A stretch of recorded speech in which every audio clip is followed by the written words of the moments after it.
Este álbum se lanzaría en el año de 1991 bajo el sello discográfico de Tommy Boy Records. Estaríamos hablando de la agrupación Naughty by Nature, uno de los grupos de rap emblemático del hip hop norteamericano en los años 90.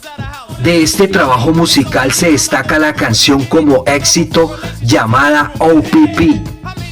Hoy, aquí en Entretiempo de Rap, Naughty by Nature y su álbum lanzado en el año de 1991.